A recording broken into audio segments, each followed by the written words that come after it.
চরিত্রহীন মহিলা চেনার ৫টি উপায়। ১. কথাবার্তায় অতিরিক্ত মিষ্টতা দেখানো। প্রথমে খুব ভদ্র, মিষ্টি আর যত্নশীল মনে হলেও আসলে উদ্দেশ্য থাকে অন্য কিছু, সুবিধা নেওয়া বা মন জয় করা।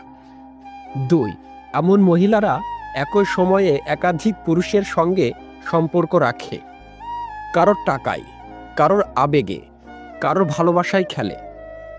৩. তার জীবনের অনেক কিছুই গোপন থাকে। সে কোথায় যায়, কার সঙ্গে কথা বলে, এসব নিয়ে সবসময় ধোঁয়াশা রাখে। ৪. প্রতিশ্রুতি বা অঙ্গীকার তার কাছে তেমন মূল্য রাখে না। একজনকে ভালোবাসার কথা বললেও মুহূর্তে অন্য কারোর দিকে ঝুঁকে পড়ে। ৫. সে চায় সবাই তাকে লক্ষ্য করুক, তাই ইচ্ছাকৃতভাবে পোশাক, ভঙ্গি বা আচরণ দিয়ে নিজেকে আলোচনায় রাখে।